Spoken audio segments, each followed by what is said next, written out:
청년들이 일자리를 찾아 강원도를 떠나고 있습니다. 청년들을 붙잡을 수 있는 대책이 필요해 보입니다. 3번의 도전 끝에 항공운송사업 면허를 받은 저가항공사 플라이강원이 운항 준비에 속도를 내고 있습니다. 운항증명 취득과 중국 노선 취향 등 남은 과제들을 잘 풀어갈 수 있을지가 관건입니다. 춘천시 쓰레기 소각시설이 매일 일일 처리량을 초과해 가동되고 있다고 합니다. 소각 쓰레기와 재활용 쓰레기가 구별 없이 매립되기도 해 대책 마련이 요구됐습니다. 산불, 지진 등 재난 상황 전파를 더 빠르게 하기 위한 강원도형 재난 상황 전파 시스템이 확대 구축됩니다.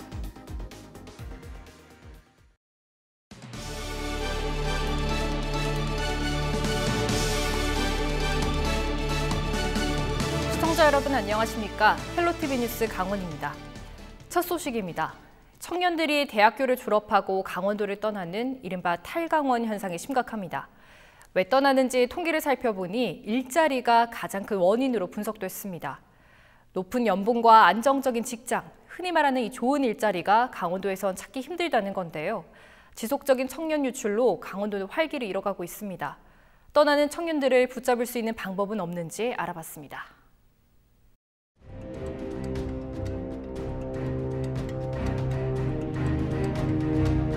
원주에서 일을 하는 것보다 평균 연봉이 더 높은 회사에 들어가서 차라리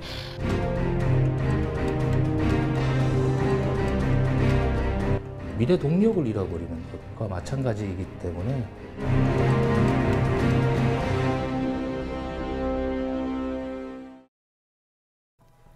올해 대학 졸업을 앞두고 취업 준비에 한창인 박세현 씨.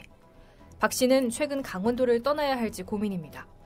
전공을 살려 노인체육 분야로 취업을 준비하고 있는데 강원도에는 마땅한 일자리를 구하는 게 쉽지 않기 때문입니다. 가장 큰 차이는 급여인데 급여가 어떻게 다르냐면 그 센터에 다니는 회원 수에 따라서 그 저희들이 받는 페이가 달라요. 근데 서울 같은 경우는 그런 노인체육에 관심이 많은 노인분들이 많아서 그런 회원도 당연히 많고, 근데 강원도나 지방권 같은 경우는 뭐 센터도 활성화가 잘 안 되어 있고. 전혜주 씨도 상황은 비슷합니다. 전 씨는 도내 중소기업을 살펴보다가 생각보다 열악한 처우에 놀랐습니다. 강원도 토박이인 전 씨는 지역 인재 전형이 있는 원주 혁신도시 내 공공기관 입사에 도전하기로 했습니다.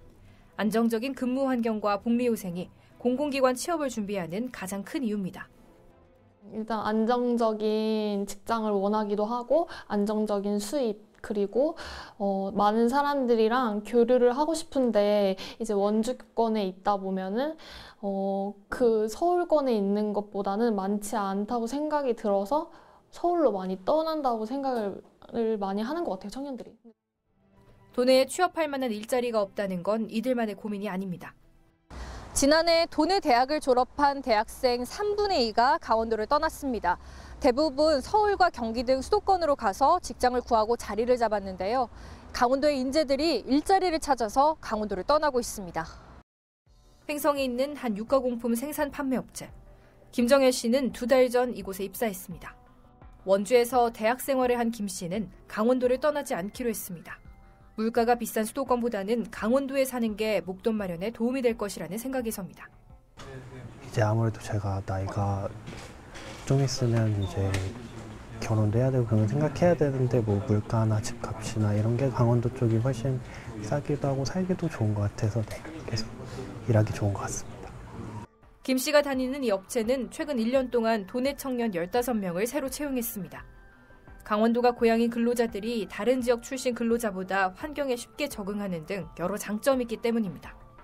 그 외지에 있었던 친구들 같은 경우에 적응 기간이 약 3개월 정도가 소요가 되고 그 이후에 이제 따로 뭐 집을 구하거나 이렇게 되는데, 실제 이제 강원도 내 졸업생들, 특히 이제 청년 근로자들을 그 채용을 했을 때는 그런 적응 과정이 조금 없다라고 보시면 될 것 같고. 김정현 씨가 이 업체에 입사할 수 있었던 것은 강원도형 청년 일자리 덕분. 강원도가 지역 기업과 청년을 연결해서 인건비 등을 지원하는 사업입니다. 2년 동안 한 사람당 최대 연 2,400만 원을 기업에 지원해서 기업의 고용 부담을 덜어줍니다. 강원도는 2021년까지 청년 일자리 4,400개를 창출하겠다는 목표를 세웠습니다.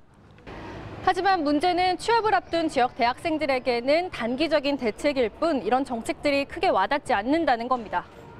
단순히 지원금을 지원하기보단 청년들이 원하는 양질의 일자리를 만들어야 한다는 목소리가 높습니다. 비용적인 측면을 무시할 수는 없을 것 같아요. 강원도에 있는 기업들 중에 물론 뭐 다 그런 거는 아니지만 아무래도 급여적인 부분이 적은 거는 좀 무시할 수 없고, 그리고 이 친구들이 급여가 비슷하다고 하면은 굳이 강원도권에서 자취를 하면서 있을 메리트 부분이 좀 부족하지 않나. 직장으로서 도내 일자리의 상황은 어떨까?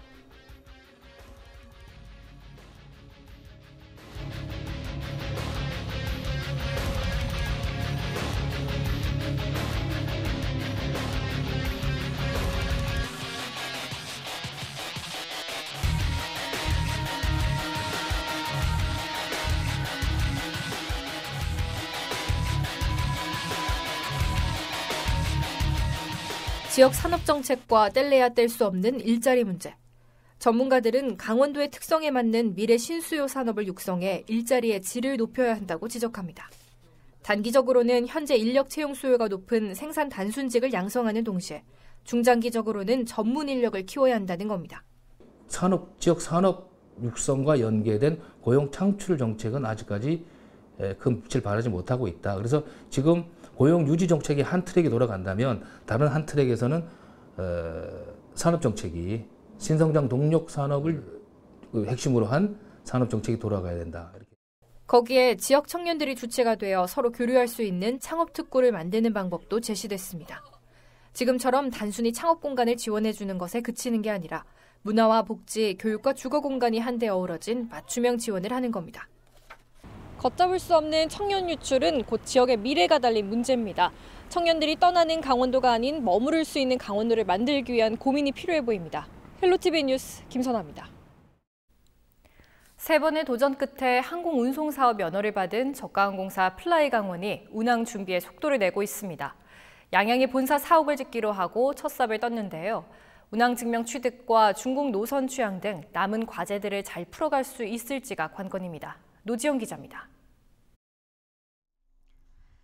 양양국제공항을 모기지로 하는 플라이강원이 사옥 건립에 첫 삽을 떴습니다.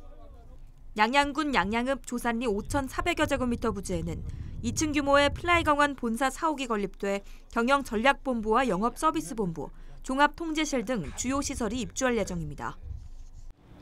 자연의 아름다움과 어떤 분단의 아픔을 가지고 있는 DMZ 등 여러 가지 스토리를 입힐 수 있는 관광 상품이 나올 수 있습니다. 다만 저희 이번 본사 사옥 기공식은 국제관광시장에 강원도를 알리는 플라이강원이 운항 준비에 속도를 내고 있는 가운데 강원도는 플라이강원의 중국 노선 구축 방안을 찾고 있습니다. 외국인 관광객을 겨냥하겠다고 밝힌 플라이강원에게 중국 노선은 반드시 필요한 시장이지만 아직 국토부로부터 운항 증명을 취득하지 못해 올해 중국 노선 항공 운수권을 배분받지 못했습니다.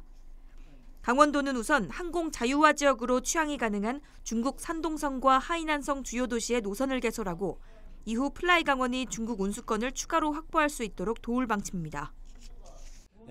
올해 이제 5월달 국토부가 배분한 그 잔량 중에 15회가 있는데 이것을 우리 플라이강원이 AOC 취득 후에 이제 수시 배분 받는 걸로 하고 그다음에 이제 2단계로 이제 저희들이 내년 5월경에 현재 국내 항공사들이 이제 운수권 사용하지 않는 거 이걸 플라이강원은 인력과 장비 수검이 완료되는 대로 오는 10월부터 국내선, 12월부터는 국제선을 순차적으로 운항할 예정입니다.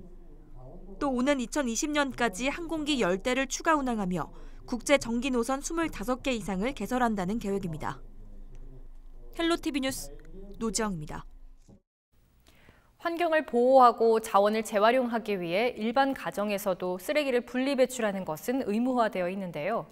이렇게 수거된 쓰레기가 구별 없이 매립된다면 어떨까요? 춘천의 폐기물 종합처리시설에서 이런 일이 반복되고 있다 합니다. 한지영 기자가 보도합니다. 춘천에 위치한 폐기물 종합처리시설입니다. 지역 곳곳에서 수거된 쓰레기가 매립되고 있습니다. 하지만 자세히 들여다보면 매립용뿐 아니라 소각용과 재활용품으로 보이는 쓰레기까지 그대로 섞여 있습니다. 매년 봄과 가을 두 차례에 걸쳐 소각시설 정비가 이뤄지는데 그때마다 한 달가량씩 모든 쓰레기가 이같이 구분 없이 매립되고 있습니다. 춘천시 폐기물 처리시설 문제 해결을 위한 시민대책위원회는 22일 기자회견을 갖고 이런 무분별한 매립의 우려를 드러냈습니다. 소각시설이 정비가 한 달 넘게 진행되므로 그 기간에 모든 쓰레기가 매립장으로 매립되고 있음에도 관련 공무원은 별 문제 없다고, 그러니까 현행법상 문제 없다고 말씀을 하셨고요. 이 같은 상황이 계속 반복되면 지금 현재 매립장의 그 매립 사용 연한이 줄어들 수밖에 없는 상황이. 최근 춘천 지역의 쓰레기 발생량은 꾸준히 증가하고 있습니다. 지난 2016년 181톤가량이던 일일 생활 쓰레기가 2018년에는 248톤으로 늘었습니다. 하지만 춘천 처리장에는 일일 170톤을 소화할 수 있는 소각기 한 기뿐입니다. 폐기물 처리 시설 내에 소각 시설도 한 기뿐이고 매일 처리 용량을 초과하고 있어 또 다른 우려도 제기되고 있습니다. 시민대책위는 민간 위탁 운영되고 있는 처리 시설을 춘천시 직영으로 전환해야 한다고 주장했습니다. 관리 감독과 책임 소재를 분명히 해 환경 보호와 처리 시설의 안정적 운영이 이루어질 수 있도록 해야 한다는 이유입니다. 쓰레기 처리라는 공적인 영역을 민간에 위탁하는 방식으로 운영하다 보니 운영에 있어 책임 소재도 불분명하고 시민들이 감시할 수 있는 영역 또한 제한되고 있어 많은 문제가 발생하고 있다. 이에 대해 춘천시는 지난해 환경공원에 대한 감사를 실시한 데 이어 오는 7월까지 폐기물 종합 처리 시설 전반에 대한 연구 용역을 실시하고 있다고 밝혔습니다. 직영과 위탁 운영 등 전반에 대한 장단점을 분석해 효율적 운영 방안을 찾겠다는 계획입니다. 소각시설은 이제 중간 처분 시설에 해당이 되고 매립장은 최종 처분 시설에 해당이 되는데 법적으로는 그 매립을 하든 소각 처리를 하든 그거는 별다른 그 규제 사항은 없습니다. 운영 방식에 대해서는 저희가 지금 현재 그 선택을 어떤 방법이 좋은지 지금 연구 용역을 시행 중에 있고요. 이 밖에도 춘천시는 보다 근본적인 쓰레기 문제 해결을 위해 시민 참여를 통해 올해부터 2022년까지 매년 2.5%씩 쓰레기 발생량을 줄여나가기로 했습니다. 헬로티비 뉴스 한지영입니다.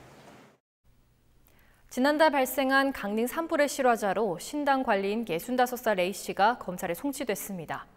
강릉시 옥계면 남양리 주택 뒤편에 설치된 신당의 관리인인 A씨는 지난달 4일 오후 11시 40분쯤 신당 전기기구의 관리를 소홀히 해 전선 단락으로 불을 낸 혐의를 받고 있습니다. 경찰은 당시 산불로 동해 망상 관광시설과 주택 등에 불에 타 610억 원 상당의 재산 피해가 발생했다고 밝혔습니다. 경찰은 신당 내부를 바라보로 특정 가능하다는 국가원의 감정 결과와 목격자 진술을 토대로 A씨를 입건했다고 설명했습니다. 실수로 산불을 낸 사람은 산림보호법 53조에 따라 3년 이하의 징역 또는 3천만 원 이하의 벌금형에 처해집니다.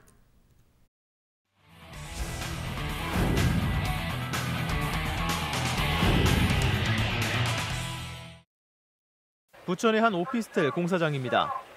공사장 입구에서 오피스텔 건설을 반대하는 주민들이 시위를 벌입니다. 그런데 갑자기 공사 현장에서 한 남성이 걸어 나오더니 시위대 앞에 쳐놓은 구조물을 집어 던집니다. 옆에 있던 남성이 제지하자 멱살을 잡고 주먹으로 위협을 가한 뒤 바닥에 내동댕이 칩니다. 그런데 바닥에 쓰러진 사람은 다름 아닌 시위 현장을 지키던 경찰관입니다. 대낮에 경찰관이 시민에게 폭행을 당해 쓰러진 겁니다. 현장 안에서 어떤 남자분이 걸어 나오더니 갑자기 그 폴리스 라인을 주민들 향해서 내팽개 친 거예요. 그러니까 내팽개 치니까 그 옆에 서 계시던 분이 막으려고 하자 그분을 갖다 밀어서 꽂아버린 거예요, 도로에다가. 근데 알고 보니까 그분이 서부 경찰이었던 거예요. 폭력을 행사한 사람은 공사장에 고용된 덤프트럭 기사로 밝혀졌습니다. 공사를 맡은 건설사는 시행사가 고용한 덤프트럭 기사가 공사장 진입을 방해받자 이 같은 행동을 했다며 사복을 입고 있어서 경찰인지는 몰랐다고 해명했습니다. 자기 물건을 이제 집어 던지니까 경찰관 입장에서는 당신 뭐야 하고 이제 처음에 뭐야 하고 가슴을 딱 건드는 거 살짝 건드리니까 너 뭐야 이렇게 된 것 같아요. 기사분은 전혀 몰랐고 그분도 이제 사복을 입고 있으니까 아마 정확히는 몰랐을 거예요. 문제는 이뿐만이 아닙니다. 경찰관과 멱살잡이를 하던 덤프트럭 기사는 주변의 만류로 실랑이가 끝나자 이번엔 주민들과 시비가 붙었습니다. 촬영을 하던 시민에게 욕설을 퍼붓고 급기야 몸싸움까지 벌여 주민 3명이 다쳐 병원에서 치료를 받은 것으로 전해졌습니다. 핸드폰을 뺏기지 않으려고 손을 막 꺾어주고 쫓아가면서 제가 허리를 삐끗 해서 저도 또한 병원에 있고 그 제 옆에서 하고 계셨던 분은 제 핸드폰을 뺏으려고 하다가 어깨를 확 쳐버린 거예요, 그분을. 그래서 이 왼쪽 어깨를 많이 다치셨고 또 경찰은 일단 폭력을 행사한 덤프트럭 기사를 불러 조사를 벌였습니다. 경찰관 폭행 부분에 대해서는 추가 조사를 벌여 법적 조치를 취하겠다고 밝혔습니다. 백주대낮에 발생한 경찰관 폭행 사건. 시민을 지켜야 할 공권력이 무너지고 있습니다. 헬로티비 뉴스 김진재입니다. 올해는 3.1 만세운동과 대한민국 임시정부가 수립된 지 100주년이 되는 해입니다. 이를 기념하는 다양한 문화활동도 진행되고 있는데요. 한국만화박물관에서는 독립운동가의 모습을 재현한 특별한 전시가 열리고 있습니다. 전현미 기자가 소개합니다. 1919년 의열단을 만들어 만주에서 항일 무장투쟁을 했던 김원봉 선생. 일제를 향해 폭탄을 던지던 그의 모습이 100년이 지난 지금 허영만 작가의 손끝에서 재탄생됐습니다. 조국의 독립을 위해 싸우다 33 짧은 생을 마감한 김산 선생은 노글리 이야기를 쓴 박건웅 작가가 재조명합니다. 중국 공산당 쪽에서 이게 활동했던 항일 운동가였거든요. 그래서 우리나라에서는 쉽게 많이 재조명되지는 않았어요, 초기에. 여러 가지 자료들을 보면서 느낀 게 우리랑 별 다를 바 없는 평범한 사람들이었다는 것 같아요. 근데 그런 평범함 속 되게 용기가 어떻게 보면 하나들 다 모여서 엄청 큰 힘을 이룰 수 있었다는 것들이 생각이 들어서. 잊혀져 있던 33명의 독립운동가가 웹툰으로 다시 태어납니다. 위대한 시민 영웅 한 명 한 명의 삶을 만화가 33명이 참여해 각기 다른 스타일로 그려내고 있습니다. 사진이나 책으로 보니까 잘 이해가 안 됐는데 저렇게 만화 캐릭터로 하니까 더 몰입감이 있고 실제적으로 볼 수 있는 것 같아요. 이들의 이야기를 담은 웹툰 작품은 올해 말 완성돼 독자들을 만날 예정입니다. 오는 8월 열릴 부천 국제만화축제에서는 독립운동의 역사를 자세히 들여다볼 수 있는 자리도 마련합니다. 만화로 제작 중인 그 독립운동가들의 만화 캐릭터 및 삶을 전시로 소개하고자 개최하게 되었습니다. 활동지를 가지고 독립열사들의 그 발자취와 삶을 한번 돌아보는 빛바랜 사진 속 독립운동가들, 희미하게 남아있는 그들에 대한 기억이 선명한 그림과 함께 되살아나길 기대해봅니다. 헬로티비 뉴스 전현미입니다. 산불과 지진, 풍수해 등 각종 재난 상황에 보다 신속히 대응하기 위한 강원도형 재난 상황 시스템이 확대 구축됩니다. 강원도는 22일 지역 언론사와 18개 시군 재난 관계자 등이 참석한 가운데 강원도형 재난 상황 전파 시스템 설명회를 개최했습니다. 재난이 발생했을 때 가장 중요한 것은 골든타임 내에 신속하게 응급조치, 대피하는 게 가장 중요하기 때문에 거기에 중점을 두고 이제 상황 전파에 같은 신속하게 하는데 그 만전을 기하도록. 이 자리에서 도는 기존 재난 상황 전파에 활용되어 온 문자 메시지뿐만 아니라 소규모 마을 단위 방송을 재난 상황 전파 수단으로 사용할 수 있는 시스템을 구축하고 있다고 설명했습니다. 이뿐만 아니라 여름철 바닷가와 내수면 유원지의 CCTV를 도 재난방송 시스템과 연계하는 물놀이 안전관리 대응 시스템도 마련 중이라고 밝혔습니다.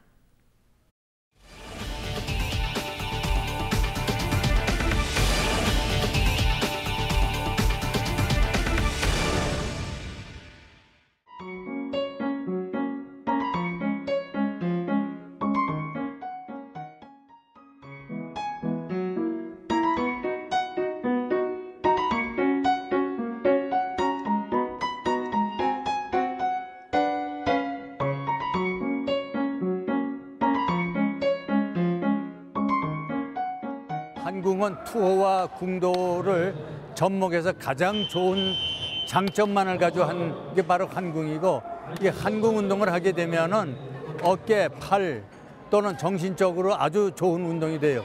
이걸 하게 되면은 치매 예방에 가장 좋은 그 효과를 가지고 옵니다.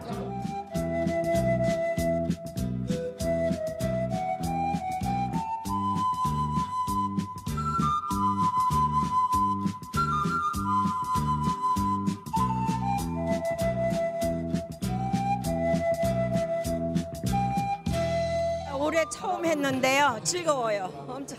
네. 뇌로도 운동이 되는 것 같고 왼손도 운동이 되는 것 같고요. 좋네요. 너무 좋아요. 우리 그 신림면에서도 이 활성화를 하고 있고 환경에 대해서 그리고 이 노인들의 또 복지 정책도 중요하지만 우리 건강, 뇌의 신정, 온 전신이 아주 너무 좋습니다.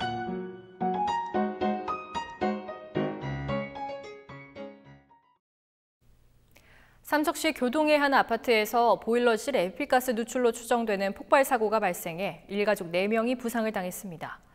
이 사고로 엄모 씨가 얼굴과 팔 등에 2도 화상을 입었고 아내와 자녀 등 3명은 단순 가스 흡입으로 병원 치료를 받았습니다.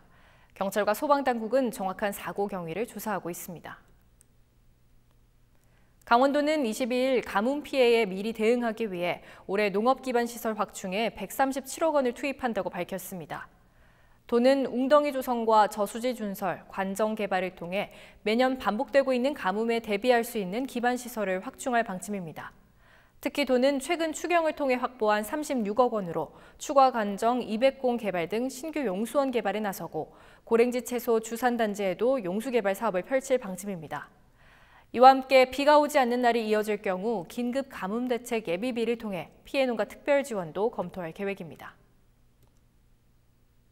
본격적인 농사철이 시작되면서 횡성군이 원활한 농업용수 공급을 위해 나섰습니다. 횡성군은 22일 물 부족에 대비하기 위해 3억여 원을 들여 대형 안반관정 3공을 개발하고 저수지 2개소 확충 등을 추진하겠다고 밝혔습니다. 또 가뭄 상황 시 즉시 사용할 수 있도록 양수장, 양수 장비 등에 대한 점검을 마쳤다고 전했습니다. 한편 지난주 기준 횡성군 저수율은 20만 톤 이상인 것으로 나타나 영농기 물 부족 우려는 크지 않을 전망입니다.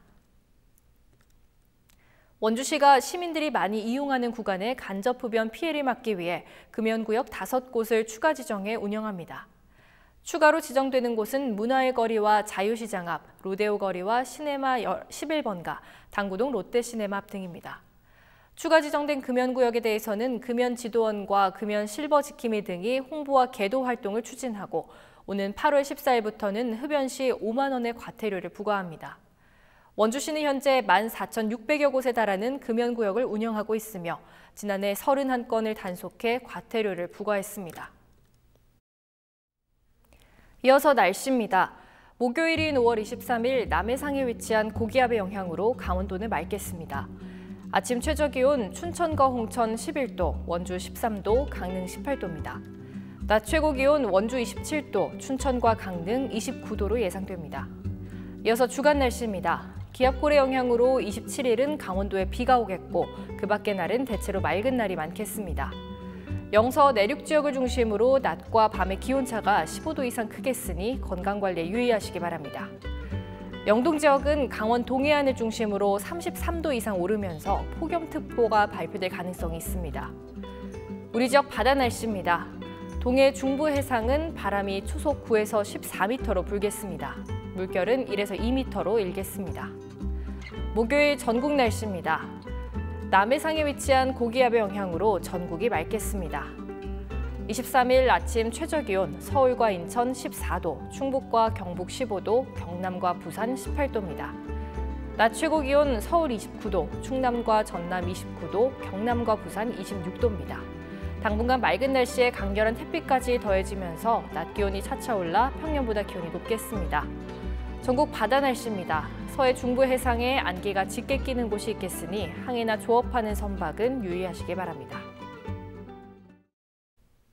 헬로티비 뉴스를 마칩니다. 저희는 언제나 지역민 여러분 곁에 있겠습니다. 시청해주신 여러분 고맙습니다.